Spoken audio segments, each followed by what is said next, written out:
That big Nigel Farage announcement, a press conference, a whole load of new policies. But do the economics actually add up? Everyone's scratching their heads about the same questions. But really, for this disruptor-in-chief, do the figures matter or is it just vibes? Now, he has challenged me to a head-to-head debate sometime between now and the next general election. The last time this happened to me, it was Nick Clegg, when he was Deputy Prime Minister. So, I'm very, very happy, Prime Minister, to accept this invitation, but I don't really want to wait for 4 more years. Well, Cleo, they're just clearing up the camera positions, the screens, the seats at the front at the Royal Horse Guards Hotel in Westminster. He came out today, I think, with a couple of things. First of all, it was to bury or try and bury his major opponents, who are the Conservatives, of course, on the right, but particularly the Labour Party. He sees now this being a straight two-way fight between Labour and Reform UK after the success of the local elections earlier in May. The big thing, though, today, which was most interesting, was that this wasn't about Nigel Farage, the old Thatcherite free marketeer, we should have lower state spending. This was a very different Nigel Farage, which was all about increasing benefits, increasing what he said was support for, as he described it, working people in Britain. Let's just go through some of the policies that he announced. He said he would lift the 2-child cap on children's benefit. He would reintroduce the old transferable tax allowance between married couples. He said businesses should have creches to support families. He made it very clear, he said 2 or 3 times, these new policies should only be for British people, so quite what that means wasn't absolutely clear. He announced again, as he did say in the lead up to the last general election, that there would be a tax exemption threshold for all workers of £20,000, and he said he would reverse the winter fuel allowance. Let's hear how he laid out, first of all, the attack on the other 2 parties who he said the public were heartily sick of. I'm not saying we are already the biggest political party by membership, but we must be very, very close indeed. As for the Conservatives, I don't think many in the media class yet really understand the extent to which they are dying as a political party. It's over. It is done. They've had a good 200 years. It is now finished. But today I wanted to talk a bit more, really, about the Labour Party. Now, they, of course, right now are absolutely terrified of reform. And if you think the Conservatives had a bad day on May the 1st, arguably, Labour did even worse. We completely wiped them out in County Durham, in many other parts of the East Midlands and elsewhere. This government is off to the worst start of any government since Eden and the Suez Crisis in 1956. They are collapsing in terms of support. Reform really are now the party of working people. So how is he going to pay for all this?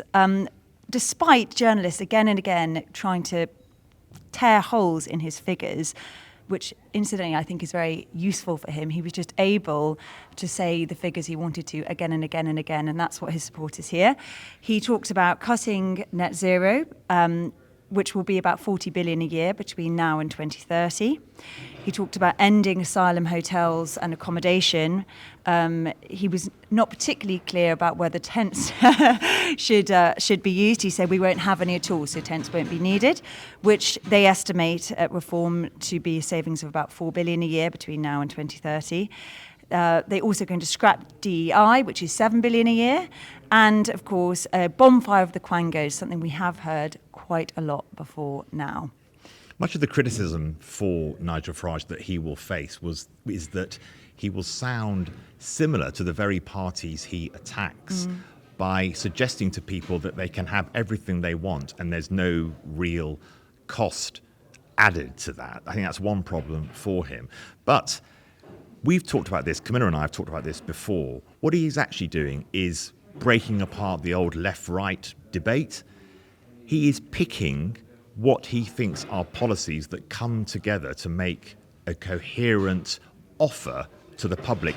A mix of those. Some of those are really popular, like reversal of the winter fuel allowance, but actually the child benefit cap lifting it to be for more than 2 children is not actually popular. But he made the argument that I will argue for things even if the polls don't say these things are popular, because I believe them to be right. So he's making an offer to the public, which is not about chasing popularity.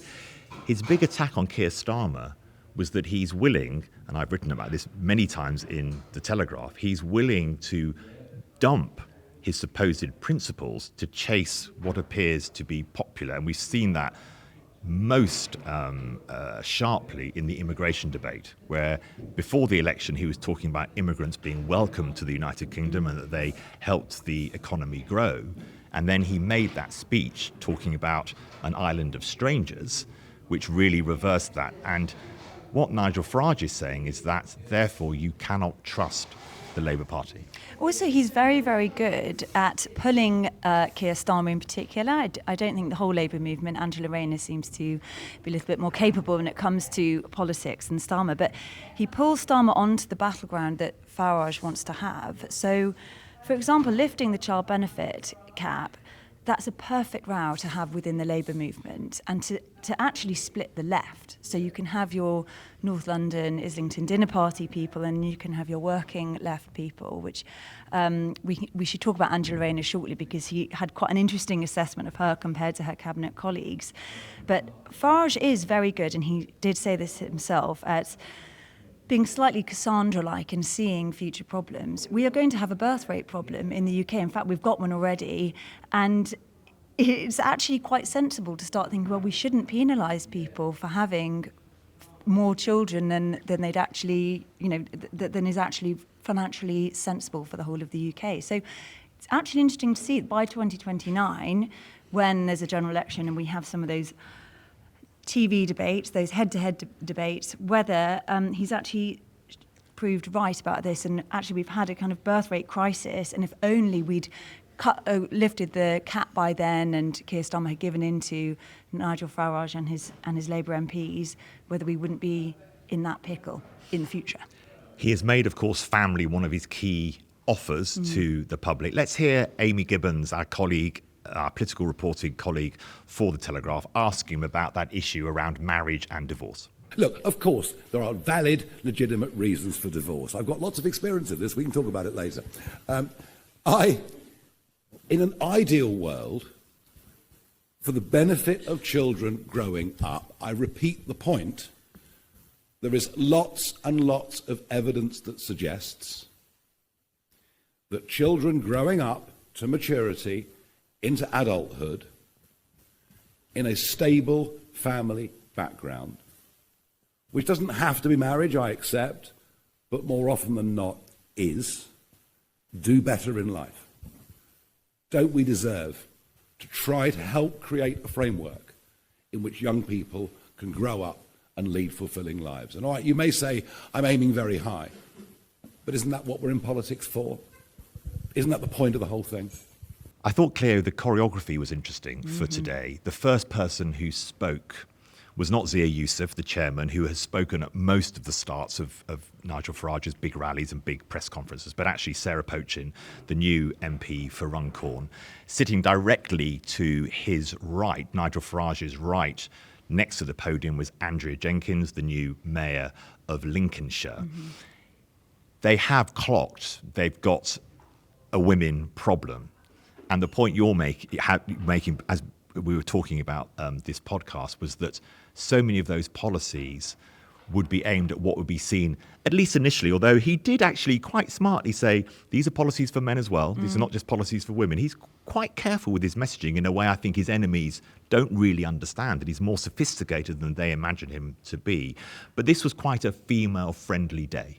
Yes, and I think we were talking about some polling that appeared in The Telegraph in the last few days about the division of voters, particularly amongst young men and women. And young women and Gen Zers are more likely to vote Green, young men are more likely to vote Reform. And I think some of these little policy areas, talking about family, is quite a smart way to to appeal to some of the more sort of socially small c conservative parts of people, where actually maybe in your early 20s, if you're a young woman, you're more concerned with, parts of your social life. I noticed that Nigel Farage was very clear to say that he is pro-choice when it comes to abortion. But later on, they will start talking about families and about housing, and you can see where Nigel Farage is trying to take the conversation, which is I was about to say Middle England, but I don't think that's true, and we should have a whole conversation about what is left for the middle class. Maybe it's all for Ed Davey to grab. But it's quite subtle, and talking about working families gives you this sense of the typical family unit that goes back to a sort of traditional sense of Britain, and it's that little element of reform, which is we're going to take you back to the good old days, into the future, which people do slightly hold on to. Yeah, and that transferable tax allowance was an old Conservative policy that was got rid of. It must be probably in the 90s, probably. We'll have to check that. Right. But I think it was got rid of in the 90s as being somehow, it wasn't for the government to encourage certain types of family model. But Nigel Farage has stepped back into that. I think he's also got a lock on how to attack Keir Starmer on principles in a way that Keir Starmer hasn't got a lock on him.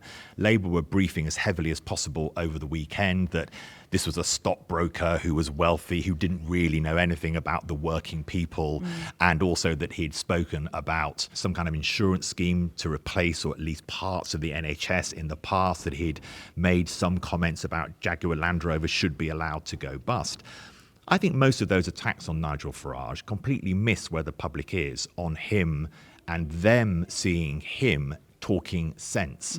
So in a way that Angela Rayner has actually got a bit more of the measure of Nigel Farage, and I would like your view on this interesting question that Nigel Farage would be more worried by a Labour government led by Angela Rayner than he is about a Labour government led by Keir Starmer, that Keir Starmer hasn't got the mark on Farage about how to attack him because he is stuck in the public's mind as being a lawyer from North London that doesn't understand working people. And Nigel Farage rather smartly said, any working men's club that you want to choose anywhere in a red wall seat, any Labour seat that they've held since 1918, he said he'll be happy to have that debate with Keir Starmer, because he knows with that type of audience, that type of red wall audience, just like in Runcorn, he'll probably get a pretty good level of support. Yeah, and I think if Angela Rayner is smart, she should start thinking about getting on board with the group of MPs in Parliament agitating for a sort of one-off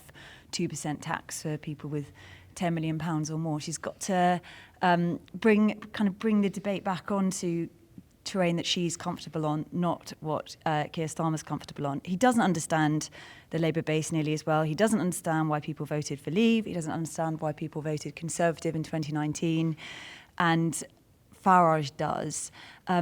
I also think that it just gets the public completely wrong to think that they really mind about whether someone went to a private school or whether they were a stockbroker. Like, nobody cares that Boris Johnson went to Eton. That just never came up. It was just not a problem for us that came up at any kind, at any time.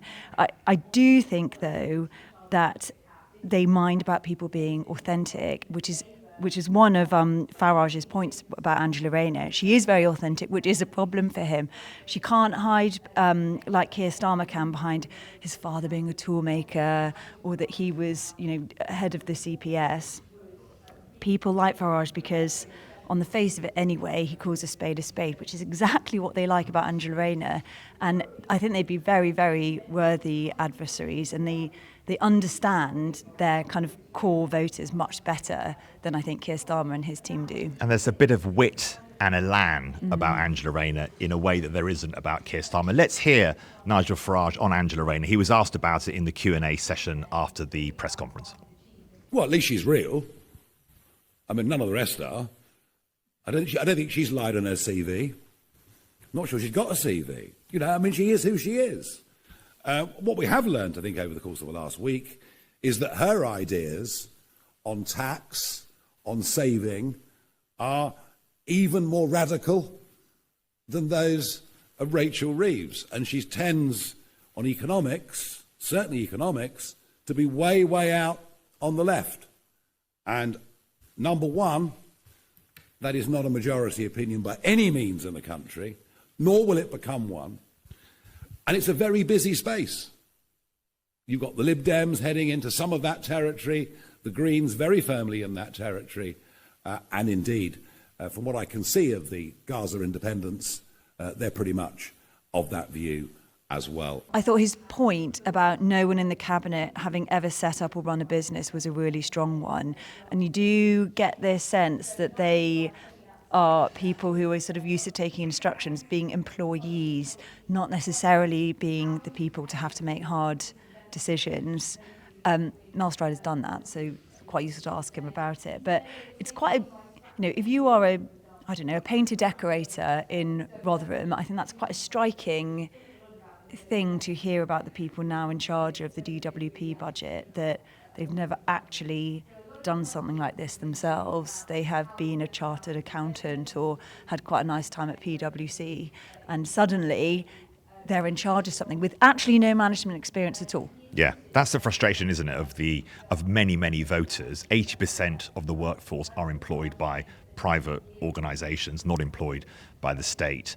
And people get frustrated when they feel that people who rule over them have no understanding of how tough it is when you've got to think about the bottom line, or you're worried about your salary coming in and your paycheck at the end of the month. Really interestingly, he then said trade union members. There's nowhere that Nigel Farage thinks that Reform UK shouldn't be fishing for support. And then he went on to talk about entrepreneurs. So again, he's playing with those slightly old-fashioned ideas of who votes for which party, and saying that whether you're an entrepreneur trying to set up your own company or increase the size of your business, or whether you're a trade union member who wants to make sure you've got secure work where you are, he's the party for you. And this is using the playbook that Donald Trump and J.D. Vance have used in America. J.D. Vance has talked about minimum wages in America, union rights in America. And I go back to a point I've made a number of times, is that Joe Rogan, the biggest so-called right-wing commentator and podcast presenter in America, supported Bernie Sanders, who was far to the left of the Democrat Party, for the presidency. And it's this big suggestion from people like that Nigel Farage understands, is that you have to mix up the offer. And his argument is that Keir Starmer is stuck in an old, soft left position, Kemi Badenoch is stuck in an old-fashioned Thatcherite position, and Nigel Farage is the only person that is breaking that left-right idea apart, and that is what voters want to see. Yeah, absolutely. I mean, it's actually a Nixon playbook. He understood this way back in the 60s as a way to make these slightly unusual coalitions. They can, of course, fall apart. But it would be so interesting if Farage can sort of break up the union racket. Obviously, the people at the top of the unions like Keir Starmer, but everyone underneath, as far as I can see, lots of the members are increasingly reform curious. Can Angela Rayner be deployed to sort of hold that group together? Those are the really interesting sort of battle lines, I think, between Labour and Reform, and it's a very specific working part of Labour, not the kind of lefty lawyer part. In the meantime, do they sort of protect their flank against the Lib Dems coming to eat their breakfast on the other side? Is that where you deploy Starmer, and see if you can hold those people together? I don't know if they can fight both fronts effectively. Tim Montgomery joins us on the Daily Tea. Hello, Tim. Now, Tim, we interviewed you when you made your move from the Conservatives to Reform UK. Yeah. Are you happy with what you've heard there? Very happy, yeah. And a lot has happened since I last was with you, Kamal. I think the party's gone from 15% to 30% in the opinion polls. And we are seeing an earthquake in British politics. And it's not just an earthquake about reform. It's an earthquake, I think, in the attitudes of the British people to politics. We've gone very quickly from the failure of a Conservative government to the failure of a Labour government. The disillusionment out there is extraordinary. And Nigel Farage is trying to respond to that. And we're seeing a huge period of flux in politics. And that flux isn't just about which party's on the up and on which parties are on the down. It's about the very sort of left-right spectrum as well. Now, the criticism will be, and this was written in the Telegraph leaders over the weekend when we started getting briefed about Nigel Farage wanted to put up this benefit and that benefit, is that here's a politician who, again, won't be straight with the voters, who will pretend that it's always more jam today and the cost will be tomorrow. Isn't that going to be Nigel Farage's problem now? He'll be attacked for being the type of tax and spend, or, well, not even tax, the kind of spending leader of a party that the public are heartily sick of. Well, I think what you'll get from Nigel Farage is the truth. Now, sometimes that truth may be in touch with the British people's opinion, so like bringing back the winter fuel allowance. But actually, if you look at, say, what he's talked about today, which is removing the cap on benefits for people who have children, that actually isn't a majority public opinion. He actually believes in it because he wants to address the fact that we're not reproducing ourselves as a population. We need to encourage the British people to have more children. So that's why he's done that. Also, you'll have picked this up, Kamal, you're a journalist with a good radar, is that today he was asked to recommit to the triple lock for pensioners, and he didn't do that. Now, he said he would address that issue later on in the Parliament, so I don't know whether that means the Reform are going to keep it or not. But he didn't just make an easy promise that could have done today. So don't just look at what Reform have announced today. Wait until closer to the election when you'll be able to assess in the round what the public spending and tax commitments of the party are. Partly thinking about your old party, Tim, the Conservatives, and any opportunities for Kemi Badenoch in all of this. One thing that did occur to me is between Angela Rayner on the Sunday shows and Nigel Farage today, there's a lot of talk about carrots and sticks for working people, specifically lower income working people and the benefits they get. Most middle class people don't benefit from any of those things. What's left for them? Is it just going to be Ed Davey and the Lib Dems left to look after the jams, the just about managings? Well, if, for example, the Nigel Farage commitment to raise the income tax threshold to £20,000, that would probably disproportionately benefit actually middle class couples, middle class families. So actually, I think there's plenty for middle class, middle income families in what Nigel Farage just talked about. And what about the super rich then? Because he did not mention, obviously, any raising any taxes, but 3/4 of the country now, including the top 6% of earners themselves, believe that a one-off tax for the super rich is fair and right, and presumably be quite popular with a lot of the Reform base. Do you think that's something that he should look at? Well, you talked about my allegiance to my old party that I'm no longer part of, but maybe I still have a vestige of conservatism, or quite a lot of vestiges of conservatism in me. Look, the Labour government at the moment is committed, is undertaking a live experiment. Kamal will remember this from his days as business editor at the BBC and things, is that at the moment we are seeing some of the richest people in our country leave this country. And so we are effectively killing the goose that lays the golden egg. And so, look, I have a lot of sympathy for taxing the wealthy if we could ensure that we got their money and it was invested in NHS and other things that we care about. But if actually the effect of these taxes is actually to drive people who employ people, who create business, who pay taxes out of this country, then that does us no good at all. And so I'm afraid, although it may sound good to tax the rich and solve our problems, I suspect it won't actually pay the dividends that people, perhaps a little bit vulnerable to the politics of envy, would like. Hasn't Nigel Farage just destroyed Thatcherism? The whole idea that politics should be about a smaller state, the free market, make your own way. He's announced a whole slew of benefit increases today. But once upon a time, Nigel Farage was a Thatcherite. So that era is over for him, it sounds like to me. Did you ever read, Kamal, The Path to Power? I did not. No, that was Mrs. Thatcher's, the second part of her autobiography. And in there's a chapter called Social Thatcherism.